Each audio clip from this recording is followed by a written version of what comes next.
네, 안녕하십니까. 오늘은 혼다의 ADV160에 대한 얘기를 해보겠습니다. 요새 제가 혼다 오토바이 소개를 많이 하는데 조금 궁금해 하시는 분들도 있는 것 같아서 그 배경을 잠깐 얘기를 해드리겠습니다. 제가 중국 오토바이를 3년 이상 38,000km를 운행했습니다. 이 오토바이는 중국 내에서 품질이 좋다고 정평이 나 있고 실제 내수 판매 1위 회사예요. 오토바이를 가장 많이 판매하는 회사다 이렇게 보시면 되죠. 이 오토바이를 제가 3년 이상 타면서 봄, 여름, 가을, 겨울, 한여름에도 운행을 해봤고 장마철, 비 오는 날도 운행을 해봤고 한겨울, 추운 날도 운행을 했어요. 날씨, 온도에 상관없이 운행을 했다는 얘기예요. 그래야 정확한 데이터가 나올 수 있으니까. 간단하게 설명을 드리면 1만, 2만까지는 좋았다. 자, 그런데 2만 이후부터 조금씩 문제점이 이제 나타나기 시작했어요. 1, 2만까지는 만족감이 있었는데 2만 이후부터는 만족감이 점점점 떨어졌다는 얘기예요. 뭔가 문제가 발생이 되기 시작했다는 얘기겠죠. 요거는 나중에 제가 시간이 되면 정리해서 좀 만들 생각인데, 그래서 저는 어느 정도 이 중국 오토바이에 대한 견적이 나왔어요. 저는 실제로 3년 이상 38,000km를 운행을 했으니까 느낀 바가 있을 거 아니에요. 개인마다 평가의 기준은 다르기 때문에 좋게 보시는 분들도 있고 실망하시는 분들도 있고 이런데, 저의 개인적인 경험에 의해서 어느 정도 견적이 나왔어요. 저는 기초와 기본이 조금 떨어진다. 이 기초와 기본을 좀 더 담금질해야 되지 않나, 이런 생각을 좀 많이 했어요. 그러니까 이 기초와 기본이 보강이 되면 일본 브랜드와 어깨를 나란히 할 수 있을 것 같은데 이 기초와 기본에서 조금 밀려요. 요거는 이제 저희 개인적인 생각이니까 제가 타고 느낀 바를 얘기를 하는 거니까. 이 오토바이뿐만이 아니고 좀 검색을 해보면 기본이 부족해서 발생되는 문제점들이 여러 곳에서 좀 포착이 되더라고요. 요거는 현재 기준이에요. 미래에는 어떻게 될지 몰라요. 현재 기준으로 중국 오토바이에 대한 견적이 어느 정도 나왔고 기초와 기본이 잘 된 오토바이를 찾다 보니 혼다 오토바이를 얘기할 수밖에 없는 거죠. 그래서 ADV160도 오늘 주제가 되었다, 그렇게 보시면 됩니다. ADV160은 이제 일본에서도 판매를 하기 시작했어요. 잘하면 한국에 들어올 가능성이 있어 보이고, 이게 들어오면 150 라인, 160 라인은 얘가 이제 다 잡아먹을 수 있을 것 같은데 혼다에서 왜 망설이는지를 모르겠어요. 망설이는 이유는 제가 볼 땐 딱 하나예요. 뒷바퀴 ABS. 뒷바퀴 ABS 때문에 좀 고민하고 있는 것 같아요. 뒷바퀴 ABS 빠진 거는 욕 먹어야 됩니다. 이 가격에 안 넣어주는 거는 좀 말이 안 돼요.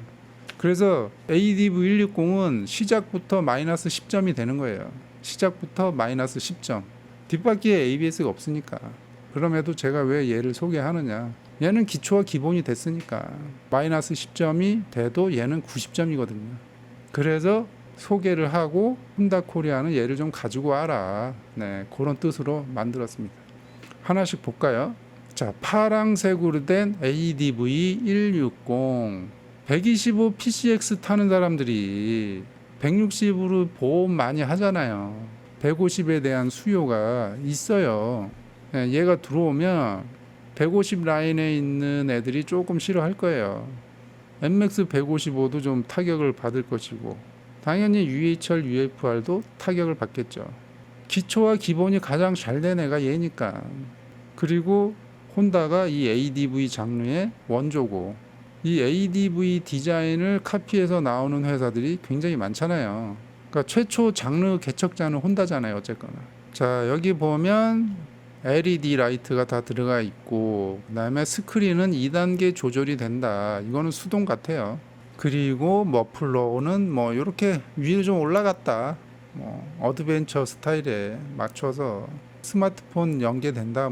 이런 얘기고. 그 다음에 TFT 5인치 계기판이 이제 디지털로 다 넘어오면서 공용으로 사용하는 게 이 오토바이 회사는 이익이에요. TFT 쪽으로 이제 간 회사들은 보통 계기판을 다 공통으로 좀 사용을 하죠. 그래서 뭐 요 5인치 TFT는 혼다의 뭐 저배기량 뭐 300급까지 다 요게 들어가 있으니까 요거는 뭐 익숙할 거예요. 그 다음에 ESP 플러스 엔진, 나중에 사골 엔진에 대해서 얘기를 하려고 하는데, 확실히 이 내연기관은 사골 엔진이 좋을 수밖에 없어요. 제가 그 지금 중국산 오토바이를 테스트하면서 느낀 거거든요. 도요타 같은 경우도 코롤라라든가 캠리, 얘네들은 굉장히 오래돼서 11세대, 12세대, 막 13세대 이렇게 가잖아요. 엔진을 계속 업데이트하면서 온 거거든요. 지금까지 몇십 년을.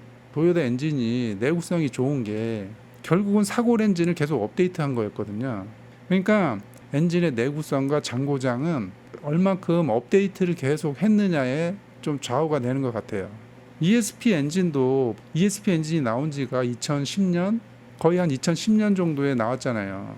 지금 2016년이니까 16년 동안 업데이트가 된 거예요. 이 엔진은 초기부터 내구성이 좋았어요. 그러니까 잘 만들어진 엔진인 거죠.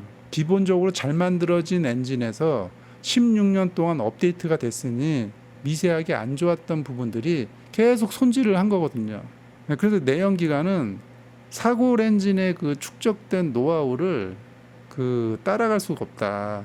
그러니까 엔진의 재료, 합금 기술, 소재, 뭐 여러 가지 설계라든가 이런 거. 이번에 제가 중국 오토바이를 실제로 3년 이상을 운행하면서 그 내연기관은 단기간에 완성도 있는 물건을 만들기가 쉽지 않구나라는 거를 제가 좀 또 느꼈어요. 네, 사골 엔진을 계속 업데이트한 엔진이 짱이다. 네, 이렇게 보시면 될 것 같습니다. 근데 이 ESP는 처음에 나올 때부터 내구성이 좋았어요. 그리고 공회전 정지 시스템, 요것도 혼다 PCX가 최초로 제일 먼저 시작했죠. 그리고 요거는 이제 테이퍼바 핸들, 뭐 ADV니까 이제 테이퍼바 핸들을 장착한 거고, 그 다음에 서스펜션. 혼다는 뭐 제가 지금 계속 얘기하고 있죠. 쇼와에 쇼바가 달려 있다.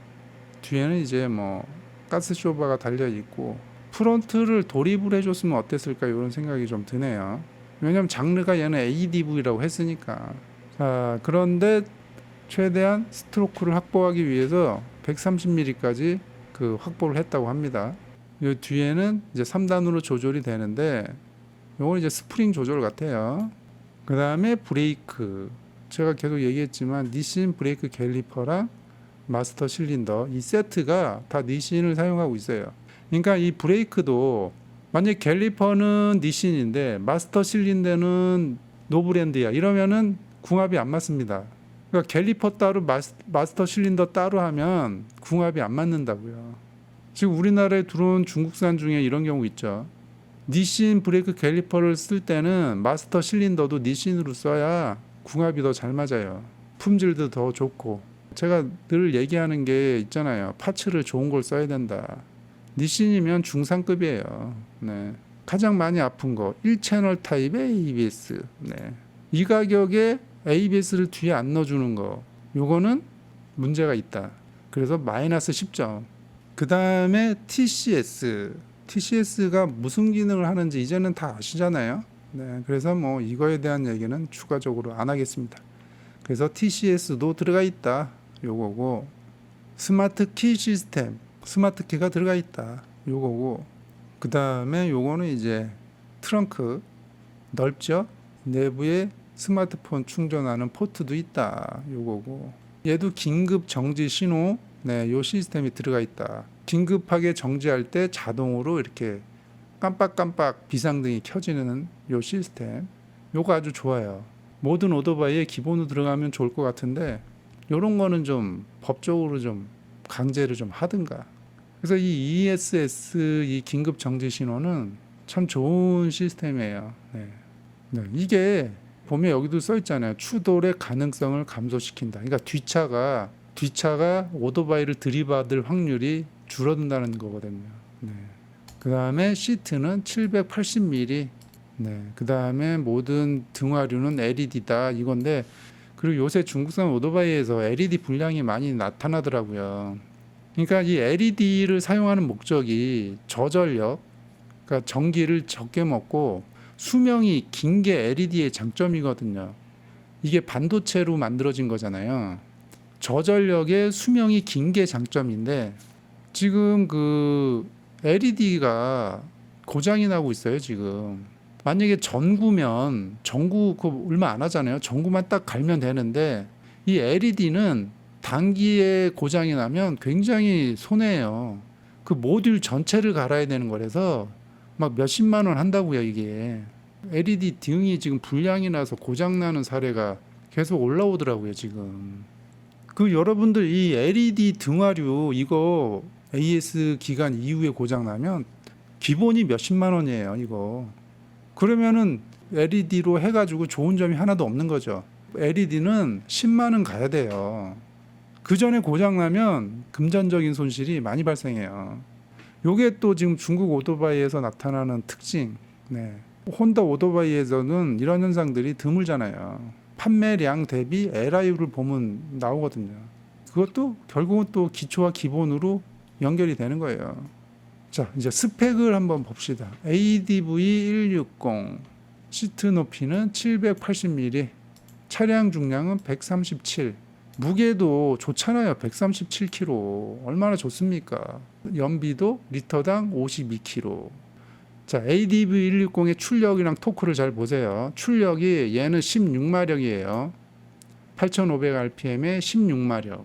150급에서 출력이 제대로 다 나오는 거예요, 지금. 그 다음에 토크가 1.5입니다. 6500에 1.5. 출력도 지금 ADV는 16마력인데 UHL이나 UFR은 13마력인가 그렇게 나와요. 실제 이 출력 토크가 ADV160은 제대로 나오는 거예요. 연료 탱크는 8.1리터. 자, 오늘은 이제 ADV160에 대해서 얘기를 해봤는데 뒷바퀴 ABS 없는 거 이거 마이너스 10점 들어가서 90점부터 얘는 시작을 하는 거예요. 그런데 요새 뭐 저배기량 스쿠터들 보면 기초와 기본이 좀 부족한 모델들이 많아서 혼다가 이 모델을 좀 가지고 왔으면 좋겠어요. PCX가 잘 팔린다고 이렇게 먼 산 보면서 뒷짐지고 있지 말고 이런 모델 적극적으로 가져와서 좀 합리적인 가격으로 풀었으면 좋겠다. 일반적으로 혼다 모델은 새로운 모델이 나오면 디자인을 봐요. 잘생겼는지 못생겼는지 좀 포지션이 어떨까 이런 거를 많이 보죠. 왜 그런지 아세요? 그게 혼다 오토바이에 대한 어떤 내구성과 장고장에 대해서는 어느 정도 괜찮다라고 다들 생각하고 있기 때문에 디자인을 먼저 보는 거예요. 내구성이 어떨까는 생각을 별로 안 한다고요. 사실 저도 별로 안 해요. 그런 거는. 일본 브랜드 쪽은 내구성이 어떨까 이거에 대한 것보다 디자인을 먼저 보죠.